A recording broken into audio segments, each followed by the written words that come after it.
অনেক কষ্ট করে বড় আচ্ছা। হয়েছি।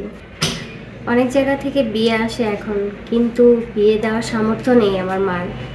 কারণ তারা যৌতুক চায়। যৌতুক দেওয়ার সামর্থ্য নেই আমার মার। আপু, মূলত আপনি যৌতুক ছাড়া যদি কোনো ভাই বিয়ে করে আপনাকে, জি। আপনি বিয়ে করবেন? জি। আপনার সাথে যোগাযোগ করবে কি করে? আপনাদের মাধ্যমে। সুপ্রিয় দর্শক, এই মুহূর্তে স্ক্রিনে একটি নাম্বার দেখা যাচ্ছে। নাম্বার ইমো হোয়াটসঅ্যাপ দুটোই আছে। আপনারা কেউ যদি সময়ের দায়িত্ব নিতে চান, সময়ের সাথে কথা বলতে চান, সময়ের একটা ছবি স্ক্রিনশট করে ইমো বা হোয়াটসঅ্যাপে পাঠিয়ে দেবেন, সাথে ভয়েস করে জানিয়ে দেবেন আপনার কোথা থেকে বলছেন, আমরা যোগাযোগ করে দেবো। সময়, যে মানুষটা আপনার দায়িত্ব নেবে তার বয়সটা কেমন হতে হবে? বয়স যতই হোক, 40-50, তাতে আমার কোনো সমস্যা নেই। তার ঘরে যদি বউ বাচ্চা থাকে? তাতেও আমার সমস্যা নেই। আপনার কি বিয়ে হয়েছিল এর আগে? না। তবুও আপনি বিবাহিত পুরুষকে বিয়ে করতে চান? জি। নামাজ কালাম পড়েন? জি, পড়ি। কোরআন শরীফ পড়তে পারেন? হ্যাঁ, পড়তে পারি। আচ্ছা, সময় ভালো থাকবেন। আসসালামু আলাইকুম। আসসালামু আলাইকুম। আমার নাম সাদিয়া ইসলাম, বয়স 26 বছর। আমি এসেছি টাঙ্গাইল থেকে।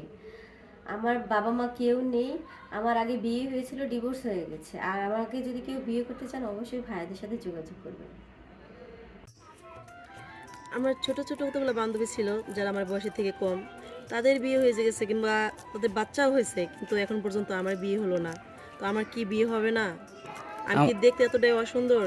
আমারও তো ইচ্ছে হয় তাদের মতো হচ্ছে স্বামী নিয়ে বাচ্চা কাচ্চা নিয়ে একটু ঘোরাফেরা করতে। আপু, আপনি মূলত আমাদের কাছে কেন এসেছেন? আমি এখানে আসছি একটা বিয়ের জন্য। যে মানুষটা আপনার দায়িত্ব নেবে তার বয়সটা কেমন হতে হবে? বয়স কোনো ফ্যাক্ট না, তার বয়সটা যেমনই হোক ওটা নিয়ে আমার কোনো সমস্যা নাই। আপনার কি এর আগে বিয়ে শাদী হয়েছিল? না। তো যেহেতু বলতেছেন যে আপনি, আচ্ছা, কোনো ভাই যদি আপনার সাথে যোগাযোগ করতে চায় কীভাবে যোগাযোগ করবে? আপনাদের সাথে যোগাযোগ করলে আমাকে পাবে। সুপ্রিয় দর্শক, এই মুহূর্তে স্ক্রিনে একটি নাম্বার দেখা যাচ্ছে। নাম্বার ইমো হোয়াটসঅ্যাপ দুটোই আছে। আপনারা কেউ যদি সোনিয়ার দায়িত্ব নিতে চান, সোনিয়ার সাথে কথা বলতে চান, সোনিয়ার একটা ছবি স্ক্রিনশট করে ইমো বা হোয়াটসঅ্যাপে পাঠিয়ে দেবেন, সাথে যোগাযোগ সাথে ভয়েস করে পাঠিয়ে দেবেন, আমরা যোগাযোগ করিয়ে দেবো। সোনিয়া, নামাজ কালাম পড়েন? জি, পড়ি। কোরআন শরীফ পড়তে পারেন?